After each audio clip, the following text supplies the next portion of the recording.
Okay, guys, I know it sounds crazy, but just hear me out. What's going on, y'all? Welcome back to Kid Taj.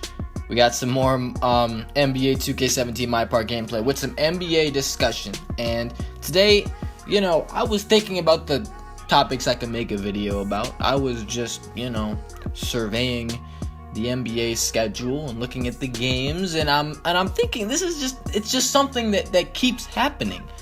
The Philadelphia 76ers keep winning. I mean, look, it's unbelievable because we're so used to this team, being just like a dumpster fire. Honestly, you can look at years past, like over and over and over again, and we haven't seen a good Sixers team, a Sixers team that made the playoffs since 2012. 2012, we're 5 years removed from a playoff Sixers team, and the years since 2012 have not been kind to them. And it's not like they were barely missing out of the playoffs. We all know the story. The 76ers were bottoming out every single year and getting these amazing draft picks. Now, we know about their history with draft picks. It's not like they're making dumb decisions, but they just have bad luck. It all started back in the year 2013, where they got what looked like was going to be a draft steal in Nerlens Noel in a trade from the New Orleans Pelicans. That looked like, because they traded for him, they traded Drew Holiday to the Pelicans for that pick, and it looked like they got a good one because it didn't seem like Noel should have slipped that far, but he did. They got him. He looked like it was going to be great, but the problem was he was out for a year, so they're going to have to wait a year until he comes back. He comes back, and he plays decent. He's shown he could be a rim protector, good defensive player, but limited offensive game. So they get a big man that can play one side, which is the defensive end. And the next year, they pick Joel Embiid. Yes, 2014 NBA draft, they pick up Joel Embiid, and he's hurt, and he doesn't play for 2 seasons. I didn't think that they saw that coming, but it just adds on to their injury history. Noel had to miss 1 full year, Embiid had to miss 2 full years, and the year that they draft Embiid, Noel is returning so he can have his real rookie year. He plays pretty well, So then they pick Jahlil Okafor the next year. They just pick another big. They pick 3 bigs in a row with lottery picks, and it wasn't like they were in the 10, 11, 12 spot. It was like Joel Embiid was the 3rd pick. Okafor was the 3rd pick. These were not low picks. Okafor was another big name, and this guy has become a really good offensive talent, but really just not a good defensive talent. So they get a defensive big man, an offensive big man, and a guy who could do both in Joel Embiid, but no one knew it yet. Now, in 2016, they pick up Ben Simmons, who's a small forward / power forward mold, a 3-4 tweener, kind of a big man. They just get more front court players, and it's ridiculous how many of those guys they have. They're going to run out. Ben Simmons is going to have to play point guard. I mean, he really will. He's going to be the point man on this team when he comes back, I think, because they got so many bigs. They don't have any point guards that can really play that well. It's going to be this guy. No disrespect to TJ McConnell, but he's not really starting caliber on a good team in this league. So without Ben Simmons, because he gets injured too, all these guys are getting injured for the Sixers, but they got their guys back. Embiid's healthy for the first time. Okafor is healthy, and Noel is healthy. He just came back from his injury that he had this season, and the Sixers couldn't be looking better right now. And look, it's not like they're in the playoffs. It's not like they're even really that close to the playoffs. I mean, they're kind of close, but they're not like on the bubble. They're not threatening to make it, at least right now.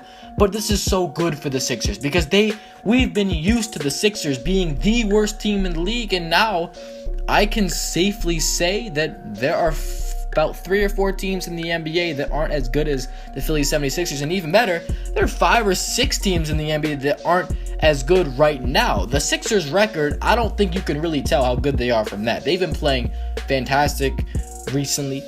They're getting their guys back, and they're just playing better. They're playing as a team. They're playing like they should be.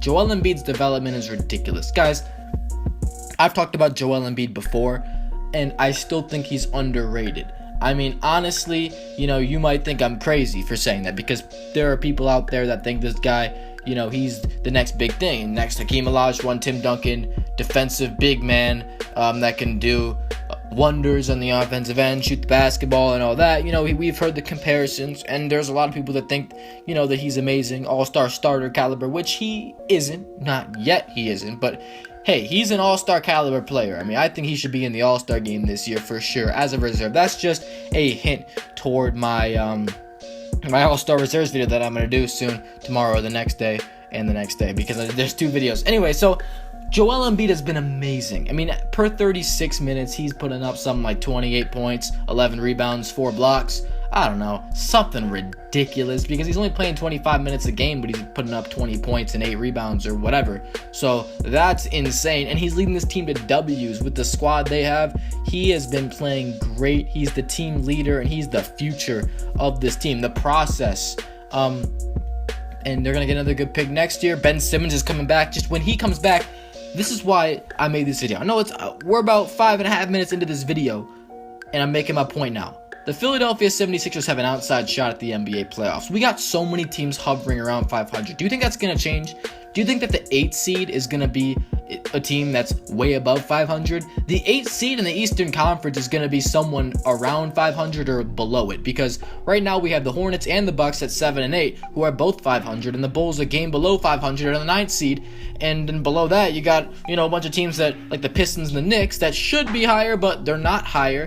The Philly Sixers have been playing extremely well. They're 6 games out of the playoffs. They were 8, they were 10, they were 12, but they've climbed their way up, and they've shown that they can do this. I think we all thought that it was just all fun when Joel Embiid said that he thinks this team can make the playoffs. The goal is the playoffs. I think we were thinking, like, it's good to have confidence, but it's not gonna happen. Now, it looks a little more likely, and I think that there is reason to believe this team can make the playoffs because of their upwards trend. They just beat the Raptors tonight. They've beaten a couple of really good teams over the past week. Yeah, the Sixers are out here beating teams. It's not like they're 6-2 in the 2017 year because they're playing bad teams. No, I mean, they've got quality wins over the Hornets, the Raptors, the Bucks.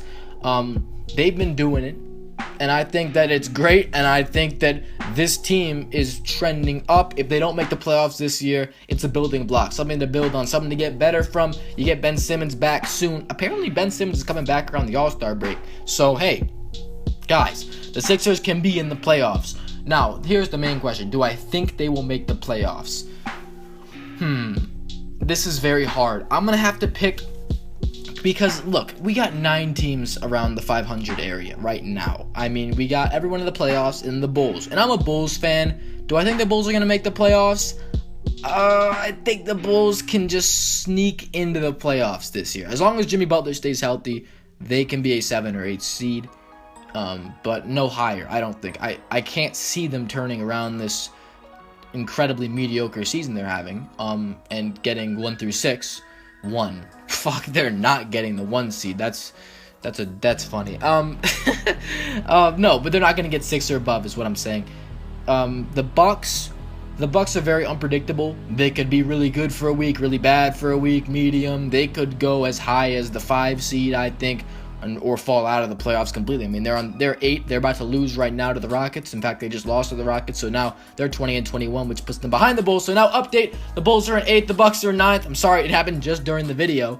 But the Sixers can definitely get to that 10th spot. That's a sure thing, because they're only 2 games behind the Pistons and the Knicks, who currently are tied for the 10th and 11th spots. And the Magic are 1.5 games ahead of the Sixers. 2 games ahead of the Sixers are the Pistons and the Knicks. So Sixers can get to the Pistons and the Knicks and pass them, no problem. They can probably get to the Bulls, but I think honestly, the Sixers aren't going to win like a bunch of games in a row, but I think they're trending upward. I think they're going to win more games. And I think they will end the season 10th seed or better. And they do have a shot at the playoffs, but you got to have someone fall out. The Hornets have to fall out. The Hornets I could definitely see falling out of the playoffs. That's something I could definitely imagine happening. The Pacers, I don't know. They're playing kind of solid right now, but they're also in one of those teams that's very unpredictable. The Wizards have been playing great, so I don't buy the Wizards. Wizards are in the playoffs, I think. The Hawks have been playing great as well, but they're very, they can have a terrible stretch, but I think they'll stay. So you need the Pacers or the Hornets or the Bucks or the Bulls. You need 2 of those teams to fall out of the playoffs, because 3 of those 4 teams, the Pacers, Hornets, Bulls, and Bucks, 3 of those 4 teams are going to make the playoffs. So you need 2 of them. You need the Sixers to pass 2 of them, where the Sixers can pass the Bucks and the Bulls, or maybe the Hornets and the Bulls, or maybe the Hornets and the Bucks. I don't know about the Pacers. but they're all pretty close. Hey, it could happen. Do I think it's gonna happen? It's too hard. I don't think so, because you look at this. You look at like, you need to get better than the Bucks and the Bulls, or the Hornets and the Bulls. Like, I don't see that happening. Maybe they get the 9th seed. They could totally hit the 9th seed. But it's a tough task. I mean, unless they just go crazy, unless Joel Embiid is just like a man on a mission, which he is. But they continue on this they're 6-2 in the new year. I mean, that's awesome. They're building on something special here, and I think that there's a very bright future, reason to believe that the Sixers are a playoff team for years and years to come after this year. Their goal should be the playoffs, at least next year. Like, that should be something that they have to do, is make the playoffs, because they're going to get Ben Simmons back, and they're going to get another pick. They're probably going to get a signing, because people are probably going to be happy. Like, young players that are good are probably going to be looking at the Sixers as a destination, or maybe like players in their prime. You want to play with Joel Embiid and Ben Simmons and the crew. I mean, this could be a really good team for a long time. People haven't really figured this out until now, because they've been so bad for so long. But I'm just saying, this team, I predict they're going to be 10th or better by the end of the season. Kind of bold, but hey, you can say whatever you want. This team has something. Joel Embiid has something. And I'm out. Thanks for watching, y'all. Peace.